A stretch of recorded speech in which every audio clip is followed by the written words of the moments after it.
Hello everyone. This is going to be an overview of the first release of Vixen for this year. The year's been going by pretty quick. It's hard to believe it's almost time to start thinking about the Halloween and Christmas shows in earnest. So without any to do, let's kind of review what's coming up here.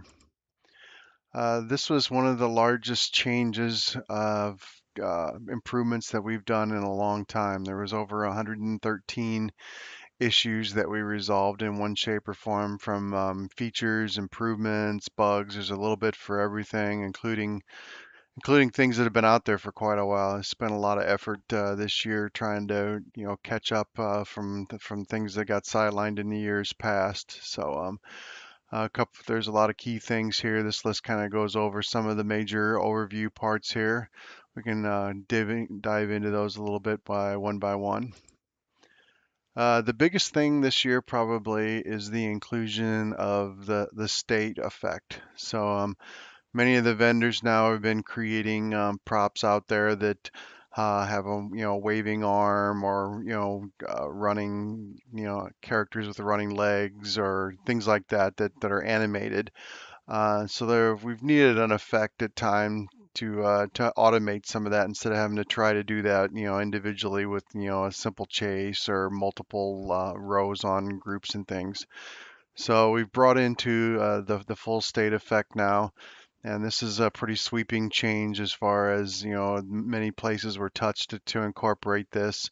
The custom prop editor got a big upgrade to allow people to define props and set these states on all the pieces of their prop. It supports full drag and selection of lights to be able to include in certain states. The whole model of being able to create a state definition and all the items within it. It also fully supports importing the X models that have states in them. So any of your vendors out there that have created X models that have states in them, it brings those in and properly maps them into the variation within Vixen. There's also support in the display setup to modify existing props. So if you've already got an existing prop that you've used years in the past and you wanted to add state to it, that can be done as well. And then there's a whole brand new effect that supports all this to animate the states, do various things like that. The plan is to hopefully create a video just on states to try and get some more information around that. All the documentation on the website has been updated with that. It's been in the dev builds for probably at least a month now, so had some time to mess with it. The next big thing is element tags. So there's been a desire at times to be able to mark an element like it's going to be taken out of your display, but you still have to copy the effects from it to some other element. But you don't want to you want to make sure that you don't add new effects to it or forget about it. We created this item called element tags, where you can tag elements, and initially there's only 3 of them. Eventually down the road, we may have user-defined ones, but the initial ones are hidden, deprecated, and prop. The deprecated ones you can mark on there with the red dot.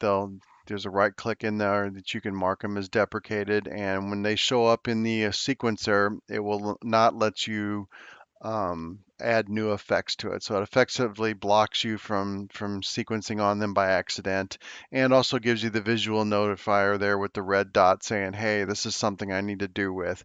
This gives you time to be able to copy those effects off to some other replacement prop, or just determine that you don't need them at all, and then eventually you can delete the prop once you're sure that you're done with it. The other one is hidden. So many times you have a lot of elements in your display that, maybe you mix Halloween and Christmas together for whatever reason, instead of having separate profiles, or various things like that. And you may want to hide certain props that you're not utilizing in whatever you're sequencing on. So you can do the right click and tag it as a hidden element, and it will disappear from the sequencer, so you don't have to see it in the sequencer anymore. There is an option in the sequencer to reveal all the hidden items. So if you accidentally, hide it, or if you want to unhide it, you can reveal the hidden items and then change its tagging back to not being hidden so that you see it again. They're always visible in the display setup or the preview setup there, so you can always change them one way or another. They don't actually hide there. The hiding is just inside of the sequencer. The last one is basically for a forward-looking thing. At some point, we're going to try to probably combine some of the element structures into a more uniform prop definition. So there's a tag here to be able to tag something like a mega tree or your, singing bulb or whatever it is at the top level and say this is a prop. It really doesn't do anything more than just put the blue dot there at this point in time. But in the future, there may be some efforts to use that to migrate things going forward. The sequencer had quite a few changes to it as well. Um, the ability to lock a waveform in the ruler at the top. We've had some people, indicate that they, when they're clicking to add marks or adjusting marks, that they accidentally adjust the height of the waveform or the ruler. There's now a menu item that you can lock those two into place so they won't change. And then you can unlock them if you want to move them. There's been some changes around the keyboard navigation for the active row and the row selection. This is also enable in the menus up there to turn this on, but it provides some better abilities to navigate up and down with using the keyboard and using for cutting and pasting effects. As far as selection goes, probably be a video on some of that at some point because it's hard to just explain by some text or verbal. The click, shift, drag to clone effects and lock a vertical movement while dragging. So in the past, you've been able to hold the shift key and drag an effect up or down, and it holds it in its timeline position, so you can drag it directly up and drag it down. But many times you may want to clone an effect, or you use the control and the key and the mouse to drag a new version of the effect to another element. But you may want to hold that in the vertical position too, because you just want to duplicate the effect to some row above or below it. So now you can hold control and shift and drag up and down, and it won't move horizontally, it'll only move vertically. Um, the timeline now scrolls when you're dragging marks in the mark bar up there. This is kind of a pretty good annoyance for a while there, that if you were dragging a mark further than what was visible on the screen, you had to stop and scroll the screen and then drag it some more. But now it auto scrolls when you approach the ends, either edge of the timeline area, so you can drag just in one motion now. There's some more settings for the timeline cursor movements to where when you click on the timeline, how it behaves as far as selecting rows. This makes it easier for some of the pasting options that goes along with the better keyboard navigation above. There's been a couple of users that are doing lasers, and they use a application called Pangolin Beyond to do lasers. So we can now export our marks into the Pangolin Beyond format so that you can create marks in Vixen, export those to Pangolin, and use those to synchronize your laser work. You can now import and export the layer definitions. So if you create some layer definitions in a particular sequence that you want to use in another one, instead of recreating those every time you create a new sequence, you can export those out and then import them into a new sequence to get you going quicker. Drag and drop of curves and gradients used to not work on wave, liquid, morph, and fixture effects. That's now been resolved, and you can drag it to all of those different effects now as well. There was some bugs with the playback starting point, with being able to mark a point in time across the ruler up there and have it play certain sections. Depending on how those start times were defined, they may not have worked correctly. Those bugs have been fixed. And there was a feature also to create evenly spaced marks. It was limited to a 60 or 100. I can't remember what it is, but you can now create a whole bunch more. That the quantity, the limit on that has been increased. In the preview and display setup, there's a few items to note here. There's now a transparent mode in the preview viewer, the actual viewer that you view your display with when you're sequencing. Kind of goes along with the pangolin stuff above. If someone's sequencing in another application like lasers or something, and they want to overlay the Vixen preview on top of another preview, say of a laser preview or something, and see them running together. The transparent preview now allows you to see the application underneath through the Vixen preview. So any props that are lit up will stand on top, but any black space or background space, you basically have to turn the background off so that you have a clear black background. But anywhere that there's no props lit up, you'll see the underlying application or desktop below it. It's kind of a niche scenario there, but some people might find use for it there. We've improved the performance of zooming in the display setup, and for people that have a large displays, probably 100,000 channels or more, the setup there could have been a little bit painful trying when you have many props on there trying to zoom in and out. So that's been fixed. A lot of the button tooltips have been fixed, so they work to help you better understand what the buttons are intended to do. You can now the ability to hide the locked elements in a setup. So last year we brought about the ability to lock movement or props in the preview setup so they couldn't be moved. You can now hide those locked items. So if people that have dense displays with a lot of things in them, they may lock some of the items while they're working on other items that are around them. And this allows them to hide those items so they can work with the items that are near them, around them, without overlapping. Then you can turn them back on. Support for the tags, the element tags in the element tree is here as well as in the display setup.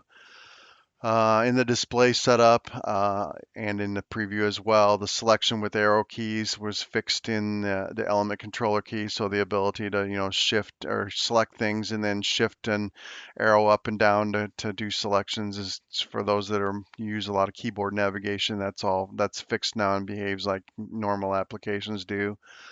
There's been performance improvements in the display setup too for those that have large displays with many controllers.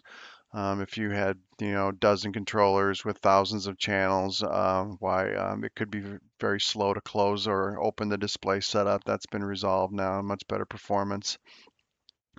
And the layout of the display setup has now been tweaked so it supports, if you want a full screen, the display setup, it behaves much better as far as spreading out evenly so that you can see all three sections and have a bigger viewability to work with those items.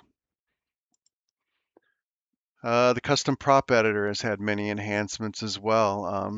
The state definitions, which I already mentioned, have been fully incorporated into that. Exporting or importing X models with state is also added as part of that I mentioned.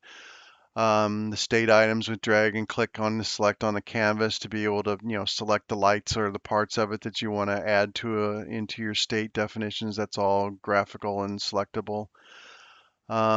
The element layout when you're importing X models, as far as how it lays it out into groups and elements, has been improved. It's much more straightforward now, easier to understand what part of the X model is being or rendered in there when we convert it.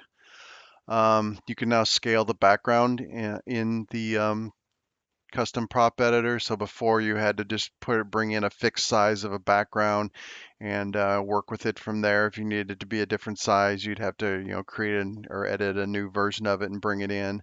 You can now scale that, and you can scale just the background, or you can scale the lights and the background together. So if you've already got one that you want to scale, everything, that works both directions. Circle models are now supported in the X model import. Many of these props these days, the mesmerizers and spinners and things like that, are based on a circle model. So you can now import the vendor models now that are based on a circle model. We've improved a lot of the wait cursor and status messages in the custom prop editor for long running things, so it looks like it's doing stuff rather than just sitting there wondering what's going on. And there's a new format for the prop files when you save them in the Vixen format.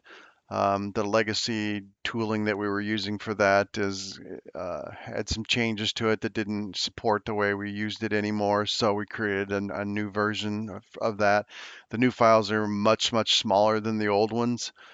So you'll see a significant reduction in the file size, but it supports opening the old ones. If you open an old one and you save it, it'll just be saved in the new format, and you go forward from there.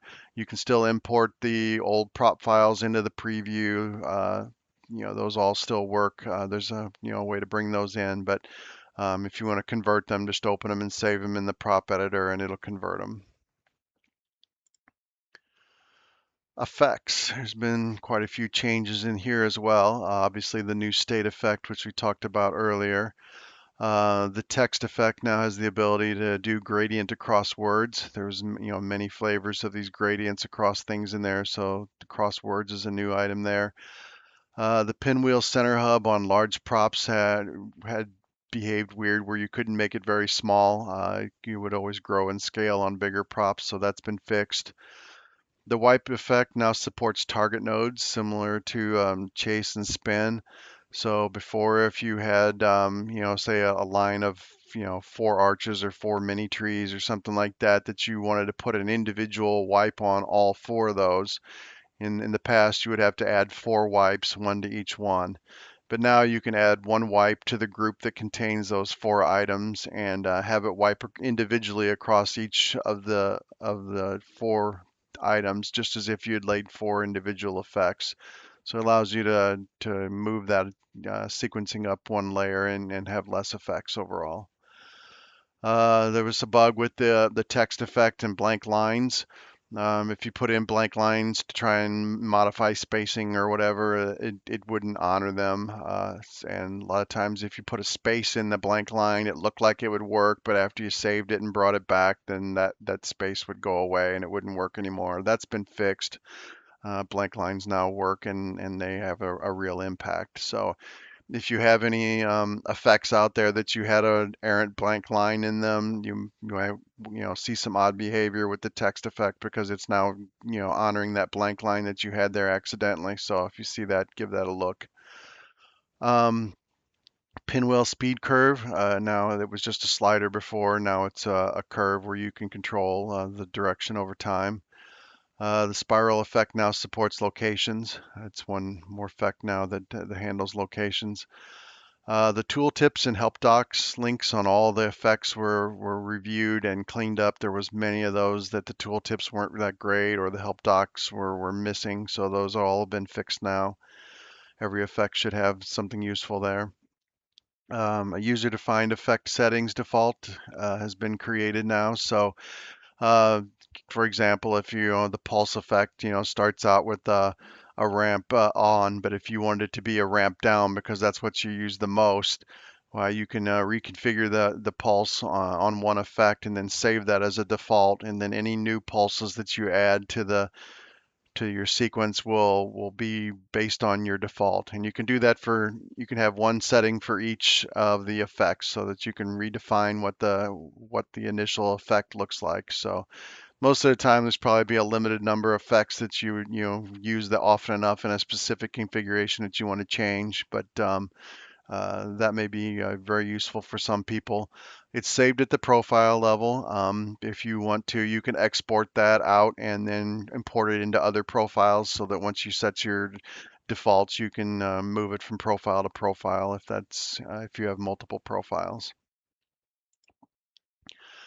The export wizard has had a few quality of life improvements here as well.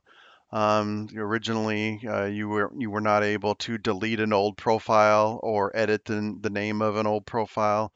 That's now been enabled so that you can add, edit, and delete as you would expect profiles. So you can clean up all them old ones that you've made by accident or don't need anymore. Or if you wanted to rename them, that's possible now. In the controller tab, there's now a couple of buttons to enable all or disable all. So if you've got a lot of controllers and you maybe only want to export one of them or something, you can disable them all and just click one of them to re-enable it. The keyboard movements also work in there now to be able to select multiples and then with the keyboard and space to click, as you would see in most lists and windows, that all works as you would expect now.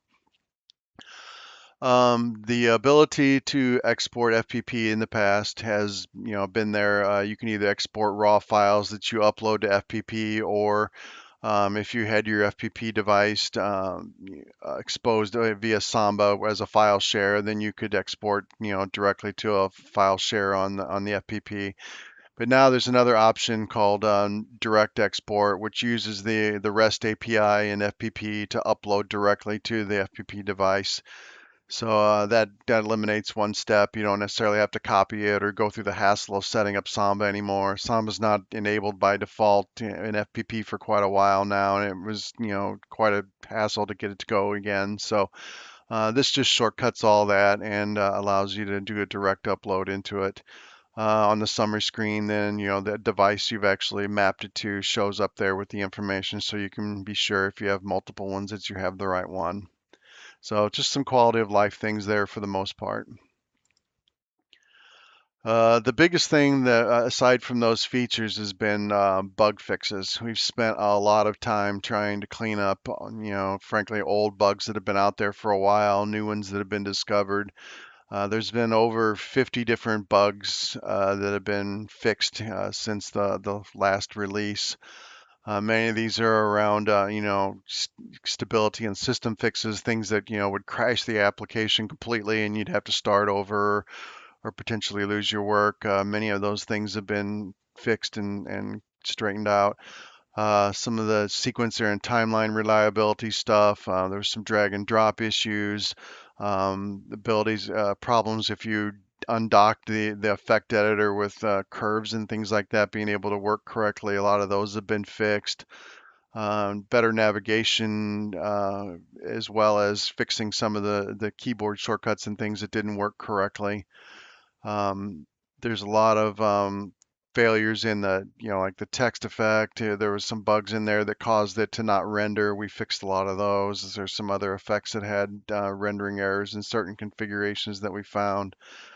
So there's just a lot of effort put into stability and bug fixing into this whole release. So hopefully you'll find a lot better, more stable, usable product than it's been in the past. And then the last major thing is that all the platform and tooling has been updated. We're running on .NET 10 now, which is the latest long-term supported version of .NET from Microsoft. The installer has been updated to include support for .NET 10, ensuring that .NET 10 is installed on your machine. A lot of code quality cleanups, not necessarily bugs, but just code that was, not the best of quality, dead code. Things have been cleaned up to improve overall. We started adding automated unit tests now to any of the new work that we've been doing to ensure stability from release to release. So every build that's done has a full suite of unit tests now on the majority of the new code that's been added. We'll eventually be adding more of this to cover areas that were not touched in this year to expand that functionality. But hopefully this will reduce regression bugs and things like that, that we just don't catch because we don't have a lot of manual testers to be able to sit around and test the thing all the time. So trying to automate some of that to improve it. And we've been doing a little AI, obviously, development here into the workflows to improve the feature delivery, ability to analyze defects, things like that. So it's really aided in a lot of movement forward in the ability to deliver the quality and quantity of work that's coming in this release. So anyway, that's a big overview for Vixen 3.13. Should be landing any day now, and hopefully we'll get some other videos made on the individual things here to address those topics. The other big thing is that the website has been revamped extensively too.